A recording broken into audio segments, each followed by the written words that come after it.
Good evening. This is Mae Brussell. This World Watchers emanates from KAZU-FM in Pacific Grove, California.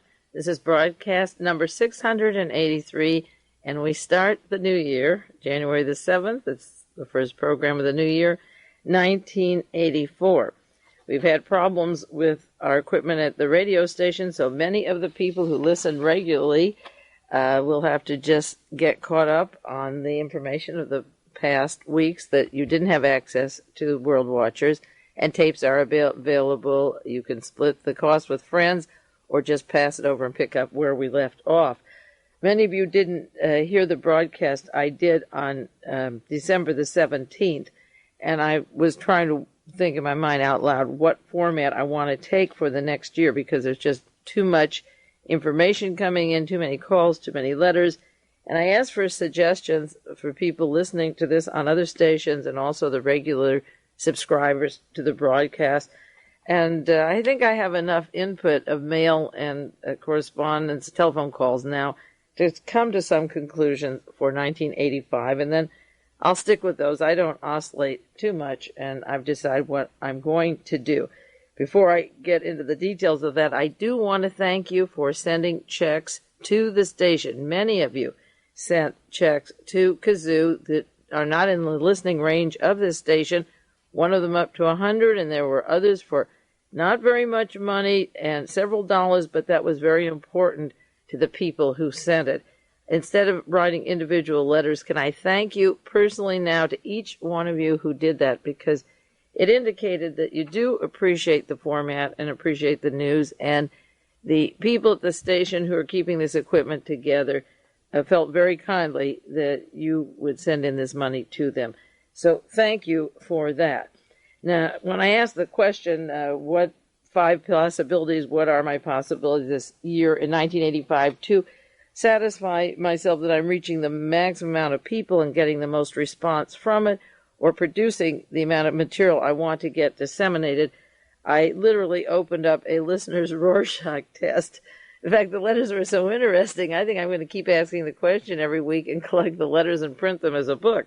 That would make a book itself for people who are new listeners, regular listeners, the kinds of things that they answered and the way they perceived my research and the effort that I'm putting out. Some of it was very shocking to me, and some of it was very gratifying, and I can share a few kinds of letters with you. One said it's impossible to evaluate your influence. Stop your telephone calls, stop your letters, don't send articles out, but stay on the air whatever you do. Another person surprised me. They write a broadcast once a month and summarize the earth-shaking events. No comments. Another one said, don't miss a single tape, stay on weekly. Another one said, I hope the tapes don't stop the broadcast. Yeah, a very close friend wrote, whatever you decide to do is okay by me. I trust your judgment. I enjoy receiving the tapes, but whatever happens, I'll send you articles, and I appreciate that. And then one of my longtime friends and supporters said, write the books, and sent a suggestion of about 8 kinds of books he'd like to see rolling if I just sat here and did the books. Now, what I have decided is to keep the broadcast going, as we have done. I've been on 13 years. This starts the 14th year. I'm going to be on as long as I possibly can, and the station's functioning, and I'm well and functioning. We'll do the broadcast, and I'll do books and write out books. That's what I want to do, the 2 of those. Now, something has to give in between. The telephone conversations are limited to 1 minute, if possible, for people calling me, but it has to be between 8 and 9 in the evening. No morning, afternoon, or weekend calls. I'll answer your questions. I'll recommend books or articles, whatever you want, but not around-the-clock accessibility, which I have had. I don't want an unlisted number. I want to be available to people, but the home phone and the private phone will be for family and business and any research-related questions, people writing or working in the evenings from 8 to 9. That's it. No more mail is the other point. No filling of sheets. If people want the bibliographies, they'll have to get the tapes from the tape center or chip in with friends, 3 or 4 friends, and every cassette that you order will have the bibliography on it. And I do put the book titles and information on the air. And if you're listening to this on the air, get your pencil and write it down. I was listening to the Today Show with Alexander Haig. I wanted to hear what he had to say. I wrote it down. When I watch 60 Minutes, I write it down. They don't send you the scripts. There's no newscaster that is sending you their information or references except the programs like Nightline or Phil Donahue, and they charge $3 to $4 for that source of information.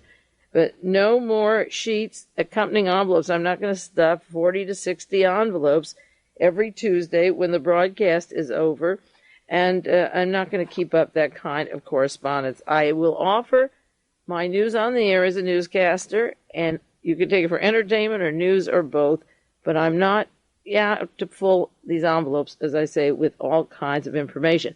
Just sample of 4 letters I got. I was down in L.A. over the week and just came back. Here are I hope the people who wrote this don't mind. I'm not giving the names or anything, but here's a sample of 4 letters. Just requests in the letter. Other matters, I'm ordering tapes, I'm renewing the tapes, but this is a regular listener. I love your program. These are the kind of questions I get. 1, I'm going to be in New Orleans for 6 weeks. Are there any other researchers as good as you? Please let me know. Send me any literature you can on the Mooney CIA connections. Formally, to answer that letter on the Mooney CIA took a minimum of 30 minutes, then the postage and the copying, putting the material back in the file. Another letter. Please fill me in on Representative Peter Rodino's committee. That's the committee investigating illegal Nazis in the United States. Is there a Justice Department inquiry going on? Let me know what's going on in Washington, D.C. That Fritz Kramer, the reason Fritz Kramer is important, how Rodino has handled this, that would take about an hour and a half. Another letter, I tuned in on your discussion of Jonestown and Grenada and mind control connections. Please send me literature and resource information about the above and any previous literature on subjects of an ongoing nature. That would take about 40 minutes of writing. And finally, here's another kind of a letter. I've listened for some time. Please send me a bibliography of the Vatican links to the Nazis. If possible, please send me a list of names of high government officials who are members of the Sovereign Military Order of Malta. Also, any newspaper articles of a bibliography of books on the Opus Dei. That would take about an hour and a half. So those are 4 letters. I came back from L.A. and had about 70 letters this week. And these 4 letters, in essence, would take 3 to 4 hours to answer. And I've been answering every letter through the year. So I think you understand the problem between filling envelopes, answering letters, and copying articles. I'm just, as I say, to do the news and do whatever I have to do to get books and articles out. Now, the other thing that I've been trying to work on, and it's just in the offing now, I took a course at Hartnell College out here on having a foundation, grants for a foundation. And I realized that my material was so controversial that it would really be hard to get people to put any large kind of money, if you're looking, say, for $500,000 or $250,000, to really keep this library preserved and classify these articles where they're available for all people at all times, and they can begin to order these things and have accessibility without me having to do all that work. And after the proposal I wanted was to understand the causes of World War III. And the professor teaching it writes many grant proposals, of course, and he thought, not knowing my politics or anything about it, that it was an excellent matter, that I wouldn't have trouble maybe if I approached it properly to get the kind of funding that would pay some kind of a staff to get out these weekly reports that I do on the air to members of Congress and the right people in the news media, so maybe they can do something about this information that most of them really are ignorant about. There are a lot of people suppressing it, and there's a lot of general ignorance out there. So, but this past week, I worked with somebody on writing up a proposal for a foundation grant, and the impetus was the articles in the New York Times and the Los Angeles Herald on the Nazi movement up in Idaho. They're links to the national, international Nazis, and also the New York Times has a story that the FBI, for the first time in 40 years, is forced to investigate this dangerous network, that it's a threat to the FBI, it's a threat to the federal government. And when these people are putting in their documents and books that every Jew in Los Angeles has to be killed, and this is part of their book and their program to start in Los Angeles with every Jew in Los Angeles. The combined overt attack, the intention, the publication of the Turner Diaries, which is their textbook, and the federal government now being forced to take some interest in it when an FBI agent is shot or others have been shot. Now they have to go into the matter, and also there's no reason why the Jewish community in Los Angeles, if nowhere else, should begin to perk up their ears, and maybe at this point what I said was happening and seemed not believable at all may get into their thick skulls. The San Francisco Chronicle had a story this morning, January the 7th, 1984. Global fear of World War this decade. Now, in 1985, there is the reality of a World War III, and that's exactly what I was writing up and wanted to explain the people that have brought us not only to the brink of World War III, but want World War III, and not only do they want it, but they have their fingers on the button. So the fun and games are over. May, the researcher, the theoretician, is over. These conspiracy theories are now fact. The fact is that domestic armies are prepared to have military operations in the United States and to kill in the United States blacks and Jews and liberals and all kinds of people, and federal agents included because they're too soft on the others. As I say, the time is different now. Also, when you begin to read that Cardinal Manning of Los Angeles is defending Mr. Arturkovich, probably personally the bloodiest, most horrible fascist during World War II, if there is such a title or recognition, the Vatican coming out and defending Nazis in France, in Italy, and in California at this time. It's the links of the Vatican and the rat line and the forming of Adolf Hitler and Mussolini's fascism against the Bolsheviks, and the J.P. Morgan giving Mussolini $100 million to arm into that fascist state that he was, not for democracy to oppose Bolshevism, but for a fascism to take over. And also, when you see people like Major General John Singlaub weaving in and out of the Los Angeles Police Department with his Western gold files, working in the Defense Department on the board of the Soldiers of Fortune, helping start and working with Robert Brown, the paid mercenaries that will go out and kill and torture and slice people up for any amount and are distributing information on the Waffen-SS and the silencers, working with as I say, the National Security Agency, when people like Singlaub and Mr. Lansdale from the Vietnam Phoenix program are working in the Defense Department with our private mercenaries, with the torturers and killers in Central America as they did in Southeast Asia, they get the recognition that they are really important. And Singlaub, of course, then works with the Contras, with J. Peter Grace, and those links back to Auschwitz, to the Zyklon B, the Nazis. I've been detailing these names for a long, long time, so I'm just jumping into them real fast now. I don't have to detail them for you. This is all available on past broadcasts, and you can get it. But the combination of forces now has been visible to me, and I've shared it with you. It's becoming more overt, and the box of matches now is beginning to catch on fire, I feel. So maybe the time is right to work for a foundation, and I'll do that. So we'll be on the air in 1985, and finally, the tapes will go up in price. Those of you who have subscribed, it is the same price until the date that you've paid through is over. And then if you want copies of this broadcast, you can write to me and the Tape Center, and there is going to be a difference as of today, January the 7th, and I'll let you know what that is.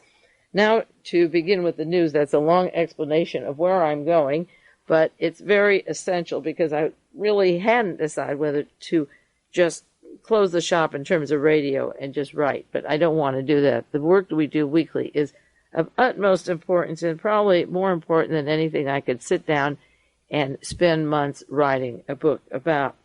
Now, yesterday, Sunday, on the radio, in the TV section of the Los Angeles Herald, and you may have had the same thing, they have a summary of the great broadcast on Sunday morning. Usually we get the soap operas, you know what goes on TV in the mornings, but on Sunday you get this extra treat. So let me read you the guest, in case you weren't aware, who was on the air just yesterday in the morning, filling our airwaves, every major station, NBC, CBS, and ABC.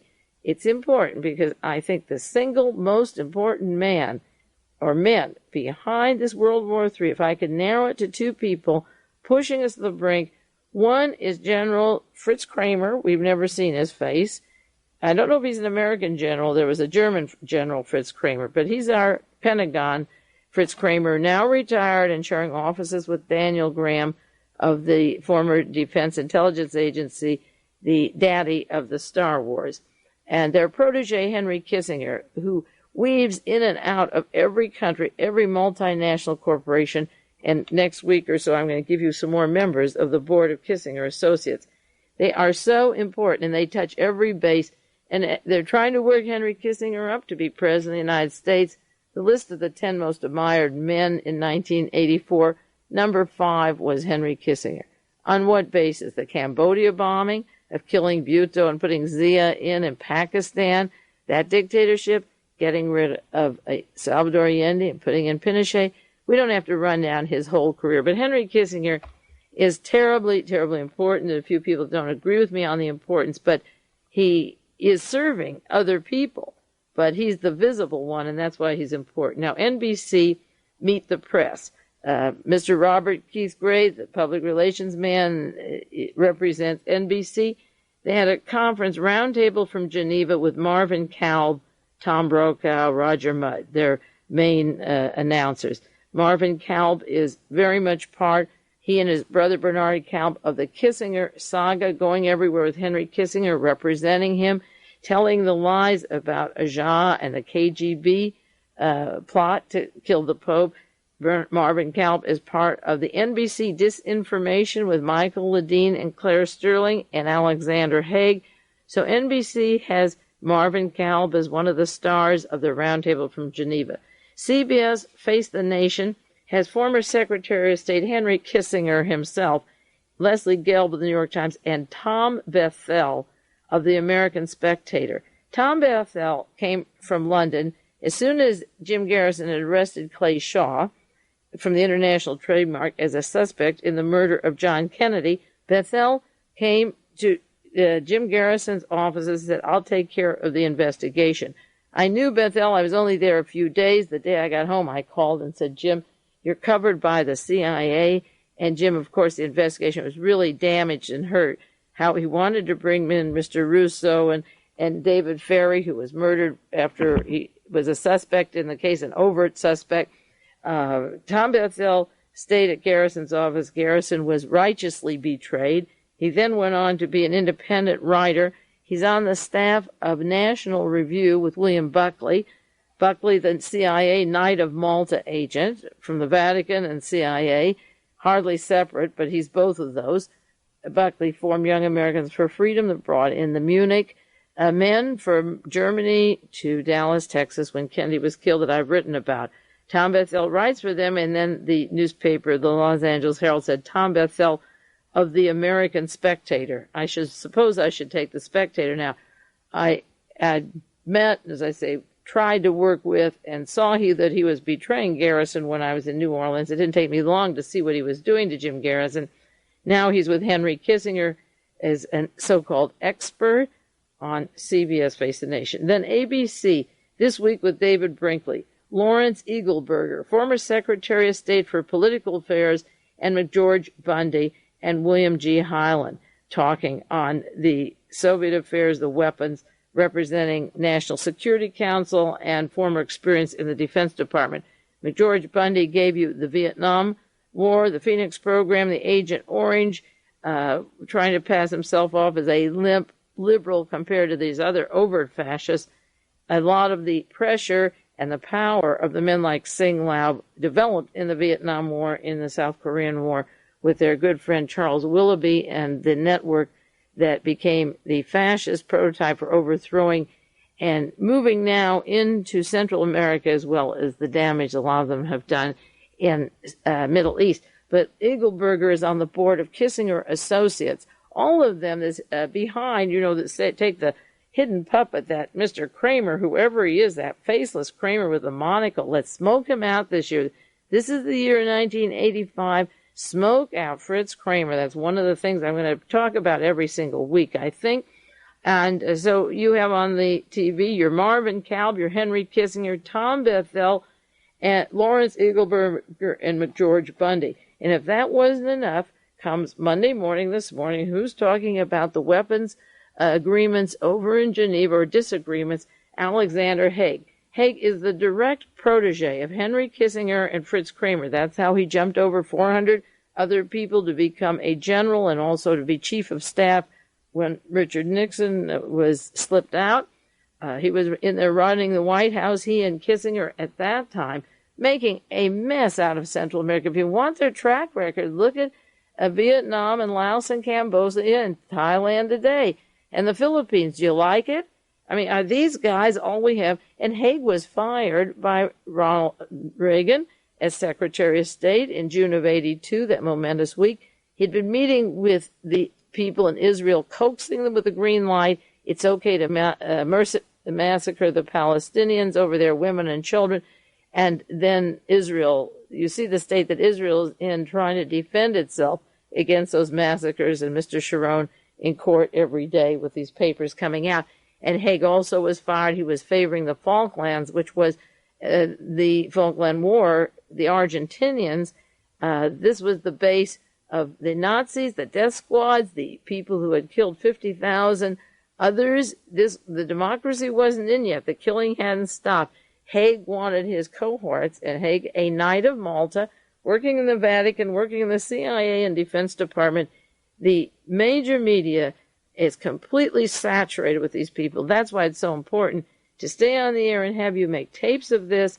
And those of you who have tapes, get the sheets and copy and tell other people there is another source of news. That's why I scolded people who sit with this information. But the power brokers that I've identified through the years saturate every single weekend. The lazy people who watch a little bit of news and think they're getting educated before their ball game starts, and in between, the weekly activities that people have. That's the kind of masters of deceit, these major networks that have lied to us and then have the nerve to say that we are worried about World War III. They deliver it to us on a platter and then wonder if we're worried about it. Now, I just want to run down, without too much comment, just a few little news stories. I call them one-liners so we don't lose track of them. This is from the L.A. Herald, January the 5th. A Los Angeles physician becomes the doctor for the White House.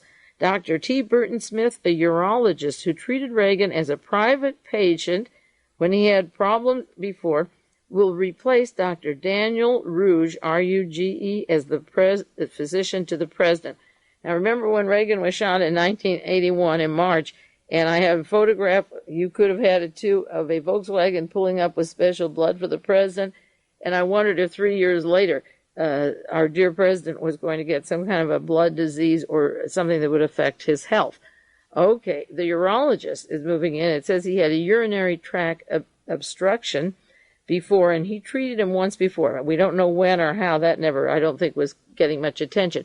A new doctor is coming in, a urinary specialist to take care of the president. We know that males of this age do have problems with prostate and so forth. Let's see what Ronald Reagan has this year, because we're getting awfully close to Task Force 157. That's that group that worked in Washington, D.C. when George Bush was president, when Bobby Inman was running the National Security Council and deputy director of the CIA, who now holds the head of all these 10 major computer companies combining down in Houston, Texas. Henry Kissinger on Task Force 157, Kissinger's associates, and Robert Gray on Task Force 157, covering NBC, ABC, CBS, the major Sundays, and in between all the time as experts. And Mr. Gray, a very strategic role with Mr. Paul Exalt, William Casey, Knight of Malta from the Vatican, the Georgetown Center for Strategic Studies, the Disinformation Center against the Soviet Union with Mr. Litwack and Ledeen and Claire Sterling. These people have worked together. They're close now, And let's see if Bush, their former director, will be taking a little more responsibility. We'll watch Reagan, but I'm very suspicious about the changing of doctors at this time. Now, Mr. Meese said this last Wednesday that he would, not Meese, Mr. Clark, pardon me, William Clark said that he would resign as the Secretary of the Interior. That was Wednesday. And my first comment when I saw the article was, which justice of the Supreme Court will die now because he's going to be the new justice if one is removed? And Reagan is very tricky, but he's very predictable. So I was suspicious when I heard that William Clark was stepping down. Not suspicious. I know he's getting ready for the job. That was on Wednesday. But it didn't take 2 days to find out that Justice Powell had a cancer operation, that even though the prognosis is excellent, he said when he was appointed that he would resign in 1981. So he's long overdue. That's when Reagan would become president and take oath of office. So Clark, he couldn't say, I'm leaving the Interior. If they announced that Justice Powell had a cancer operation, William Clark wouldn't say the next day, I'm going to leave as Secretary of Interior. It works the other way. Of course, they knew in Washington that he was scheduled for operation on a certain date. Getting his papers ready would take 1 or 2 weeks to say Justice Powell has to go in for a cancer operation. And there's Mr. William Clark saying, I'm leaving the Interior, and a few days later, Powell has cancer. So watch for William Clark to be nominated as a Justice of the Supreme Court. The head of the Drug Enforcement Agency resigned, Francis Mullen, Jr. Go back to the broadcast I did on Mr. Raymond Donovan, the Secretary of Labor. Mr. Webster should be out. Mr. Mullen should be out. He knew that there were hours and days of tape recordings of Raymond Donovan with Joe Maselli in New York City talking on those tapes about the death of Fransconi, one of the subcontractors to the Chiavone. And Mullen then, after the confirmation hearing, said, oh, yeah, we have these tapes. We knew them. And he held them back from Congress. He held them back from the people who were making a decision whether this man should be Secretary of Labor, because Donovan gave Mr. Maselli $200,000. Not only that, it was a loan, questionable loan, no interest, and you don't have to pay back after Mr. Fransconi was murdered, his competitor. And then he gave him the entire huge contract for the subway work, where he was a meat packer. He suddenly became building a tunnel in New York City. Mr. Mullen is out. He should be out. He was also linked to organized crime in New Orleans before he ever took the job as the head of Drug Enforcement Agency. It was as rotten as the Raymond Donovan appointment or Paul Laxalt heading the Republican fundraising committee with all that mafia skimming money that comes out of his state of Nevada. There was another story in the LA Times. Edwin Meese and Mr. Deaver, Michael Deaver, won't be replaced. They're both leaving their office on the White House staff, and the Times said that no one will take their position. It says these men, among Reagan's closest advisors, came in positions that were essentially designed for them.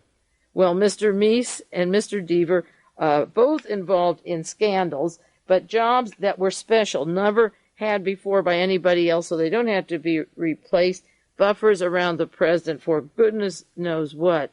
The LA Times has a story, June 5th, Deaver in a realty deal facing inquiry. The Government Ethics Committee is looking into a $10,000 real estate deal to see whether Deaver, the White House Deputy Chief of Staff, properly complied with requirements to disclose some of his financial statements. Mr. Fred Fielding, another one among the Vesco William Casey people who has covered up from Watergate and way back. The attorney for the White House says he doesn't think Deaver's resigning for the White House has anything to do with his investigation. I'll bet you it has. Mr. Mullen is out. Mr. Meese hopes he'll move up. He shouldn't if you sent the proper letters and we acted accordingly.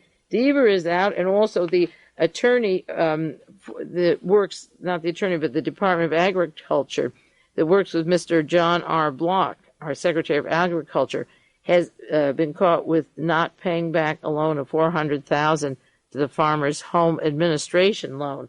The Secretary of Agriculture, his business partner, took out this nice loan, hasn't paid it back. So the sleaze still goes on. Reagan doesn't like the term sleaze, but it goes on. And finally, one story which doesn't come as a shock to me, but some people in Los Angeles were really surprised. Support for Arturkovich by Manning called a shock. the director of a prominent Jewish organization, was shocked and sad that Roman Catholic Cardinal Timothy Manning called for compassion against Nazi war criminal Andra Arturkovich.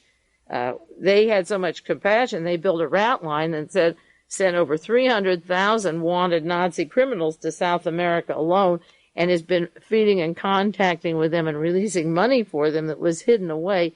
There's been a lot of compassion, but a lot of people in LA didn't understand the role of the Vatican. I think the Vatican and Arturkovich are a perfect combination. The cruelest man in fascist Europe and the Archbishop in Los Angeles pleading. We'll take a 1-minute break and then get on to some more important news stories of the week.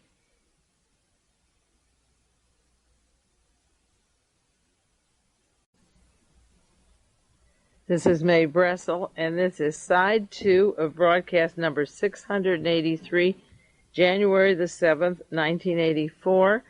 And now we'll go into some really heavy news. That there are very important stories coming out now, and they tie in.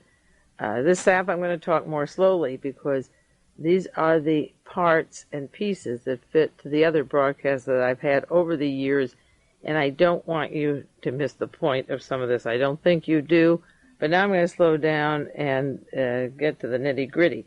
Last week I was talking about the Flick affair, the scandal in Germany, Frederick Karl Flick, funding politicians, the route of Mr. Flick with the Nazis, his father in Germany in World War II, the funding of Hitler and the munitions, and the creation of the Flick Empire after World War II by our own corporation, setting it up as a buffer against the Soviet Union and immediately rearming Germany. And I referred to a story in the Los Angeles Times just a month ago that the Flick Empire that built itself up with billions of dollars of contracts now comes from the economic miracle of the 60s and 70s. And then I pointed out that the economic miracle was set up by the British and the American and the Canadian after World War II, within days of when the war was over, before we had bombed Pearl Harbor. And they set up these two companies. They had two different names. One was a British-American Canadian corporation, formed in 1945, in May 45, and then when the CIA was formed, they changed their name in 1947 to World Commerce Corporation with the intent of building up Germany after World War II. And I also cited the Torbett document, that nomenclature of an assassination cabal written by an attorney in Texas on the assassination of John Kennedy, Robert Kennedy, and Martin Luther King. It's mostly on the Kennedy assassination, but the corporations that were set up that would be used as covers for spying, that could be setting assassination teams to kill heads of states and other people all over the world. And in the Torbett document, Chapter 8, Section A, it begins with the trial club in Jamaica, the World Commerce Corporation, and links directly into the same people that were building up the German munitions cartel, were setting up assassination teams, so that this long-owned Torbett document that I've had and used fits together with the CIA plans and the OSS, Mr. Donovan, and the heads of states, the American State Department and the British intelligence, Mr. Stevenson, William Stevenson, probably the most important kingpin in all this, this saga.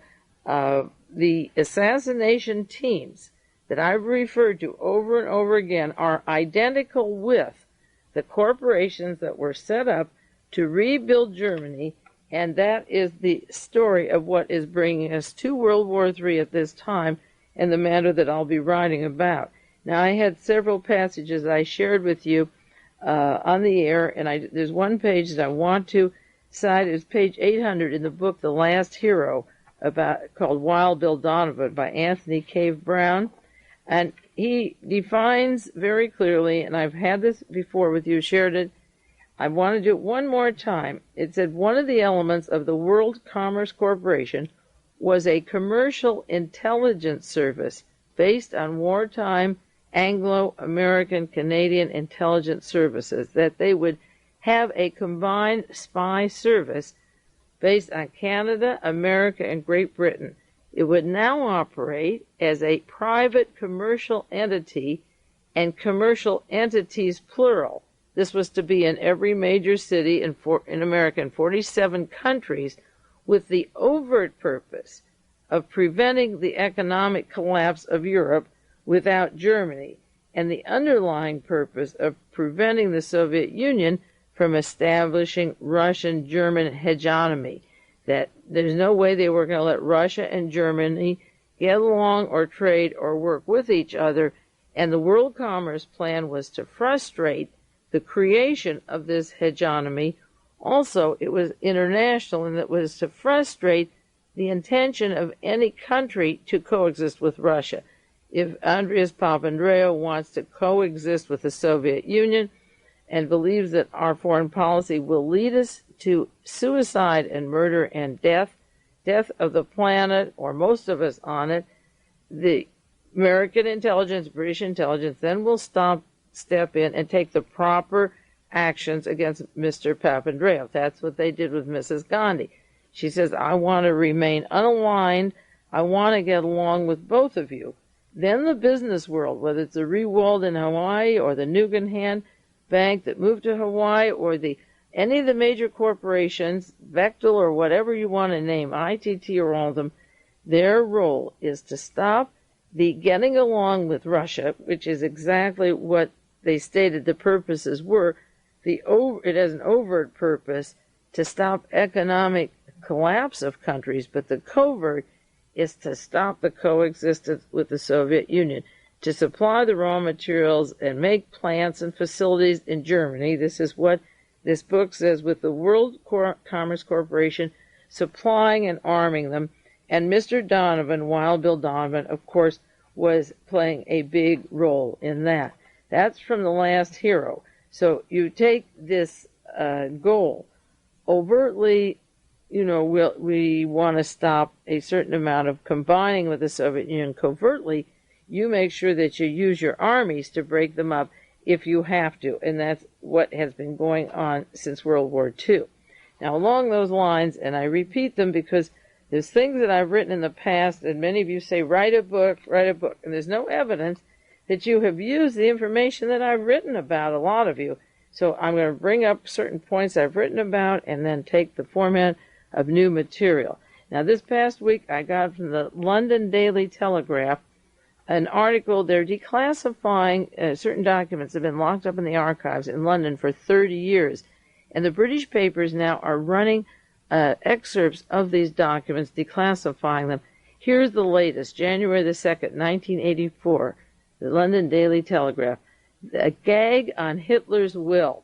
It says, publication of a document described as the last political will of Adolf Hitler was opposed in 1954. They held it from 1945. That's the date that the war was over, and we started in May 45, and within hours, literally, we were rebuilding Germany. Great Britain had a copy of Adolf Hitler's will from 1945, of course, until 1954. That's 9 years. And at the end of the 9 years, they decided that they would lock it up for 30 years. They said they feared that the Fuhrer's vision for Europe's future, resembled and coincided too closely with their own policy towards Germany after the war. Lord Simmons, the Lord Chancellor, said there is some risk of foolish talk if in 1954 we publish Adolf Hitler's will, because we're doing exactly what he told us to do, and people will think he told us to do it. They said that it would be foolish because the German policy was made out by Hitler and von Ribbentrop. What they wanted, or professed they wanted for Germany, was spelled out before 1945, when he allegedly died, and I don't believe it. Then it goes on, however, he ruled out legal action, any legal action, because they were following Hitler's instructions, and recommended persuasion to prevent publication of the views which were in the letter of von Ribbentrop, former German foreign minister, sent to Mr. Winston Churchill and Anthony Eden, the foreign secretary. The advice was given at a time when Churchill's government was anxious to support Chancellor Adenauer's attempt to put West Germany back on its economic feet. Chancellor Adenauer was related by marriage to Nelson Rockefeller, David Rockefeller. And this is the time period where we had Reinhard Gehlen, knighted by the Vatican, working with the OSS, formed the CIA by 1947 when the World Commerce started. Then he's to form his own BND, which is the German intelligence, and come back and be the head, like he was the head of Hitler's Army East intelligence. Gehlen goes back, and Adenauer comes into office. And Hitler's will coincided so strongly that people would think that the British, and you also remember now that the British-Canadian-American company, America and Britain shared their intelligence as of May 1945. So if Hitler sent a will to Winston Churchill and Anthony Eden, he also sent one to Wild Bill Donovan, who was working with Heinrich Himmler and SS Karl Wolff for about 2 years. The article goes on, the advice was given at a time to suppress it when Churchill, as I mentioned before, wanted people to support Chancellor Adenauer. Well, what about wanting to support Reinhard Gehlen? What if the will says put Gehlen in? What if he detailed? See, they've suppressed this because Hitler detailed it so closely. The Ribbentrop letter, although undated, had first been received in London June 17, 1945, 1 month after the British-American-Canadian Company was formed. 1 month after it was formed, they get a letter from Hitler telling them exactly what he wants them to do and what von Ribbentrop wants them to do. The American-Canadian Corporation, the British-American-Canadian Corporation, formed in May 45, and in June 17th, a month later, it says for 3 days, they kept this letter. It was in London for 3 days, and after the foreign minister had been captured, von Ribbentrop, they kept this letter quiet. They had it 3 days. Von Ribbentrop was picked up, I guess, June the 20th, and so they couldn't keep his letter of recommendation of what to do. He was hung October 1946, and it goes on to say in 1945, on Winston Churchill's instructions, copies of the letter were sent to Stalin and President Truman and circulated to the cabinet. But although the existence became known to the press, its contents were secret. I'd love to see the contents now. The existence is known to us now, but I'm waiting to see the contents. A full 5-page version of it is available now with a 4-line covering letter addressed to Field Marshal Montgomery, and it's in the Prime Minister's papers that have just been released under the 30-year rule. Although there's rumbling in tone and full of self-justification by Ribbentrop, the essence of the letter is summed up in this passage. In spite of all disappointment and embitterment about the repeated rejection of the German offers, that's Rudolf Hess, join Germany and go against the Soviet Union, join the fascists, he says, in spite of the disappointment and bitterment that you rejected our offers to work with you, the English-German collaboration has to be his last hour as the greatest of the philosophical ideas for the Fuhrer. That the greatest thing he had was the idea that Britain and Germany should unite against the Soviet Union. It concludes, the war is lost for Germany now, as of June 17, 1945. In spite of this fact, I am the holy conviction, the religious, capital H, holy conviction, and by then, what's his name, Reinhard Gehlen was just about to be knighted, or had been before, or working with his brother who was a knight. He said, I am of the holy conviction that the bringing about of a real friendship between the English and the German people is a fundamental necessity. The Fuhrer was of the same opinion, and therefore has entrusted me to inform you. You know what this reminds me of? In Volume 16 of the Warren Commission hearings, the first exhibit of those volumes, there's a letter that went to Ruth Paine, written, it was supposed to be by Lee Harvey Oswald, and Mrs. Paine delivered it to Marina Oswald, who was no longer living with her. They separated them after the assassination. And it was a list of instructions, unsigned, undated, for Lee to Marina. Here's where the safe deposit is. Here's the bank. throw away these clothes, save these papers, save certain articles. It was the first indication to me that Lee Harvey Oswald might be alive and that a double was killed, because we saw a dead body there, but we didn't know him before. So if they say that's Oswald shot by Jack Ruby, you have to assume that he was dead and that this is the very same Oswald. Now, if he's going to kill the president, either he's going to be dead and won't need his clothes or papers, or he's going to be arrested and he can see his wife and tell her where the papers are. But it was a detailed letter with a very interesting kind of separation of what I want to keep and what you can throw away. And here we have that letter reminds me of this letter now, or vice versa, of what you have to do, 5-page detail, von Ribbentrop and Hitler. And we already, a month earlier, had an organization that was so well set up that it took 2 years to plan on rebuilding the Tysons and the Krupps and the Flicks to make the weapons, make the arms, and disseminate the missiles. And we have hundreds of bases in Germany at the present time, the American Army. But imagine keeping this secret 30 years for fear it would look like Adolf Hitler wrote the blueprint for the World Commerce Corporation. Well, I have news for you. I think he did. Now, another piece of history, and I'm going slow on this too. I have a desk of, I bring into the station so much for 10 hours, but I'm going to go slow on this one. This comes out of the Jewish Bulletin, and I have to send for it. I just read it in a paper in Los Angeles. One of my favorite people, one of the most important people, I differ with several researchers on their importance. That is Henry Stimson, the U.S. Secretary of War. Henry Stimson is as important as Henry Kissinger, and they both work closely with the Rockefellers and Chase Manhattan. But this story is on the nefarious role of Henry Stimson. I've mentioned him before in conjunction with John J. McCloy and his importance in the fascist network, and I'll detail it again in case you don't remember. But this is written by Maurice Samuelson in the Jewish Bulletin, out of London again. Henry Stimson, U.S. Secretary of War in the administration of President Roosevelt, tried to prevent Europe's Jewish refugees from reaching Palestine or the United States and oppose the creation of the State of Israel. A new study has been published, and I'll have to get a hold of it, by the Institute of Jewish Affairs, a research arm of the World Jewish Congress. I get out of London, I suppose.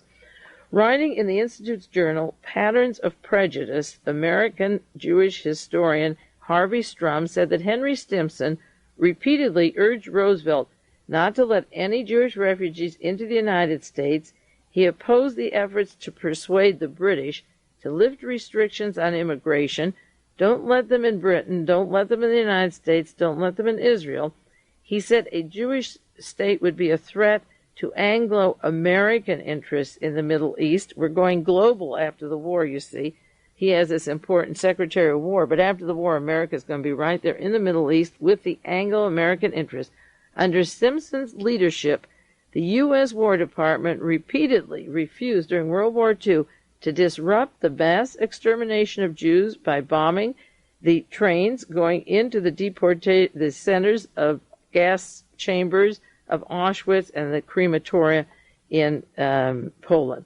He blocked it. He wouldn't bomb the deportation railways leading to the Auschwitz or gas chambers and the crematoria at Auschwitz or Treblinka or Dachau, any of them.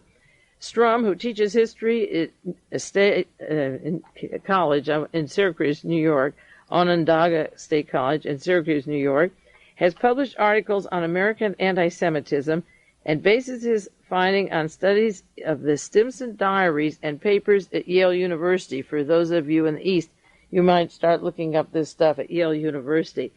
The article reveals that in 1944, and this is important to that Hitler von Ribbentrop memo, I'm working up to that. In 1944, this is 1 year before the war was over, but it was the year that they were forming that Anglo-Britain Canadian corporation that became the World Commerce Corporation. In that year, he played a decisive part in dissuading Congress from voting for a Jewish Palestine. He had been a longtime friend of Zionist leader Supreme Court Justice Felix Frankfurter. Strum said Stimson was not a rabid anti-Semite. He didn't belong to anti-Semitic groups. He didn't wear, I guess, a swastika, and he didn't put on sheets at night like by the Klan. He was active in the United States with people who were Jewish, such as Felix Frankfurter, but he was appalled by the reaction of people to the Nazi concentration camps, and he refused to do anything about it. This person's writing about Mr. Stimson. Nevertheless, they find that for over 20 years, he privately opposed Jewish immigration to the United States, and a prospect he found as appalling as the Nazi persecution. In his diaries, it would be as appalling to bring Jews who were persecuted to this country, not anti-Castro Cubans, of course, or the Premier Keys from Southeast Asia, the Tsarist Russians who conducted the pogroms and all that. We have certain refugees here, but he was appalled. It was as appalling to him as the Nazi persecutions were themselves. With the succession of Harry Truman to the presidency in April of 1945, Mr. Stimson advised Truman about the problem of Jewish people here, saying the danger was not over about American Jews, people who lived in America, who may meddle in the issue of how to deal with post-war Germany, post-Hitler Germany. Well, the way they dealt with it was to lock up a lot of papers. As you see, Stimson was against punishing the Nazis for any murder of German Jewry. He was anxious that there not be a protracted denazification program that would drive the Germans into the Soviet camp during the Cold War. What it really is saying is that he was suspicious that the Jews in this country would be so appalled by the concentration camps that they wouldn't want ex-Nazis back running the government, or people like Reinhard Gehlen becoming head of the German intelligence. Mr. Strum claims that throughout the debate over post-war treatment of Germany, and this is the decisions that were made, like what will we do in Germany, when the British and the Americans and the Canadians were deciding with SS Karl Wolff and Himmler and Allen Dulles and Mr. Donovan. They were worried about the treatment of post-war Germany, and Stimson said the American Jewish community is powerful and nefarious, and their special interest group, and maybe the American national interest of the Jew would be in the pursuit of vengeance. Now, this is very important for all of you people and for myself to understand. There's a difference between understanding concentration camps so they never happen again and for having vengeance. You want to prevent the recurrence of it, and this man didn't stop it, and he wanted as many cooked as possible for his particular meal.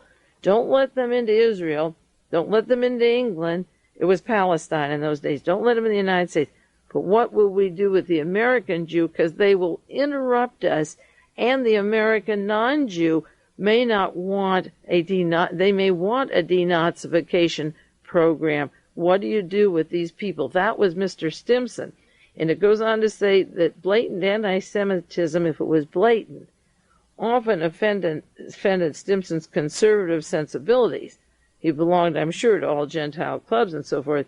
His hostility towards the Jew was reflected in his conservative WASP, white Anglo-Saxon Protestant, dislike for Jews that was common among the U.S. elite and the general population in America. So they put the limit of 1920 to 1950. But if the WASP mentality isn't around now, then why do people like Gerald Ford and John Connolly and Clint Murchison and Clement Stone fund people like the World Christian Broadcasting and try to convert the entire world to Christianity and not let people be whatever they want to be? Or why are they involved with people up in Idaho, such as Mr. Gilbert and Butler and the Nazi organizations? I will send for the longer documentation on this, but in essence, those two stories of the memo, the letter by Ron Ribbentrop and Hitler to Great Britain and then to the United States, and the declassification of the Henry Stimson papers is a part of the material I've been covering for the last few weeks or couple of months on the getting down to the actual root causes of building up to World War III, secretly building the German munition cartels as they did after Versailles, and keeping it from us in any way for fear that in denazifying, the old Nazis won't have their jobs. And that's exactly what they did. They kept from the people, they didn't denazify, and they kept, as long as they could, a pacification, or maybe let the Jews have Israel. We'll arm Jordan and Syria and Saudi Arabia and all Egypt and all the other countries and wipe them out anyway. Let them have it for 40 or 50 years.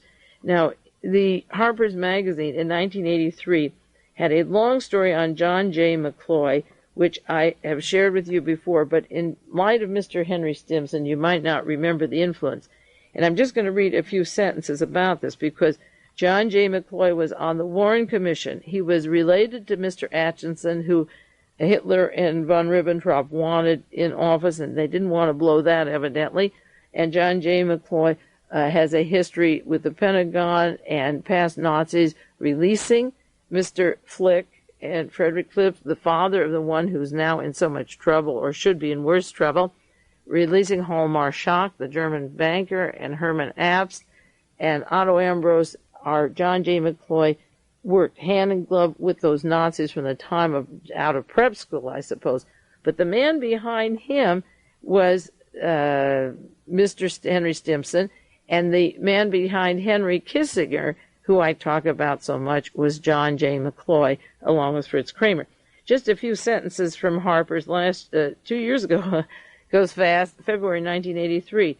John J. McCloy personifies many people in the tradition of the lawyers, the corporation lawyers, who went on to Defense Department. They refer to Elihu Root, R-O-O-T, Elihu Root, the corporate lawyer, former Secretary of War, Secretary of State under McKinley and Theodore Roosevelt.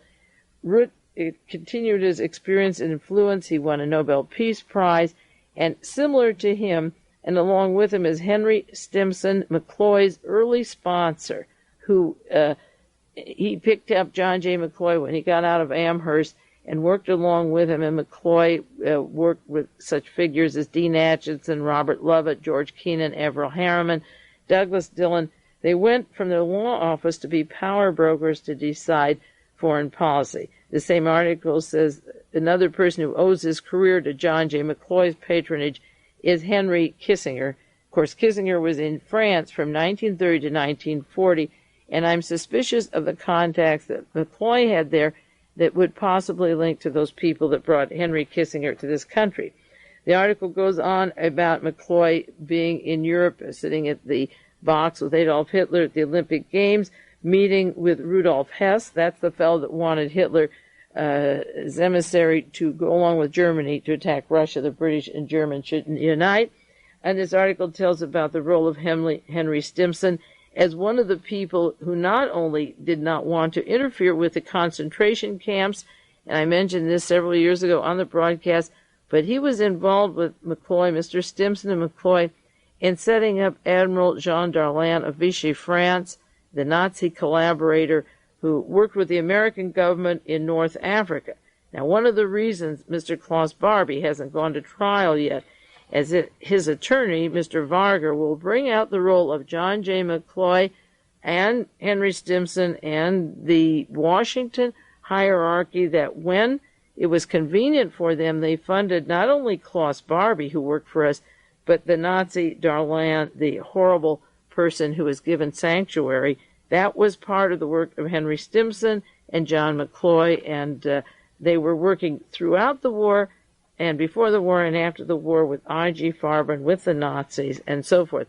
The time is right. Before I close, I just want to mention on last week's broadcast, talking about the Flick affair we mentioned earlier, this evening, the role of Frederick Flick and their connection to the Nazis and J. Peter Grace and so forth. If you have the article I wrote in the Rebel a year ago, November 22nd, 1983, I have a section there on the Howard Hughes organization was a cover for the Kill Castro conspiracy. Howard Hughes thought it was patriotic. They retained Carl Boyer, associate, a public relations arm. Boyer worked with Nazi bankers and industrialists, the IG Farben interest. One of their clients was Mr. Schmitz of the IG Farben, and he's on the American Board of Trade. Their material was subsidized by the Nazi government. Then I go into George Sylvester Varick, editor of the German Library of Information, was in business with Boyer. A lucrative client was Frederick Flick Group. Flick, a Nuremberg defendant released by John J. McCloy, was the single greatest power behind the Nazi military muscle. Frederick Flick's son was close to W.R. Grace. He invested over 400, this is million, it was printed as 400,000, in partnership with J. Peter Grace in the United States. During the war, W.R. Grace was accused of, in a military report, of protecting a Nazi Colonel Bright in Bolivia. In 1951, when the CIA smuggled Mr. Klaus Barbie out of Germany, he was sent to the same Colonel Bright. George de Mohrenschildt, who was Lee Harvey Oswald's mentor, was a close associate of the company's founder, William Grace. So if Flick is in the news now, and I wrote about Flick last year, Henry Stimson and McCloy are in the news again, and I wrote about Stimson and McCloy, and next week I'll do more on certain things that are in the news that I have shared with you in the articles I've written in the past, but they're very much alive. They're not over, they're current, and they're getting a lot of attention, and we will keep updating them. As I say, some of you don't remember that I wrote these things. You want me to write more. Let's go back and see what I wrote. You reread it again, then read your morning newspaper and see how pertinent it was, whether I wrote it 12 years ago, or 11, or 9, or 2, or 1. Read it now and read your paper and hold them side by side. This is Mae Brussell. We've got to close. Time is up. I'll be back with you next week. Take care. And if you want information how to obtain tape cassettes of this broadcast, you can write to me at P.O. Box 22511, Carmel, California, 93922. Remember, telephone conversations, try to limit it to 1 minute from 8 to 9 on the weekdays, not the weekends, and printed sheets that are available that only accompany the broadcast, not separately. I'm not supplying those anymore. It takes too much time and energy to just answer all of that mail.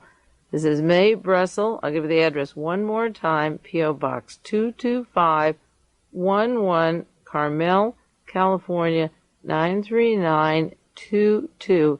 If you're interested in listening to this, getting it available on other stations, or ordering a rebroadcast of this tape.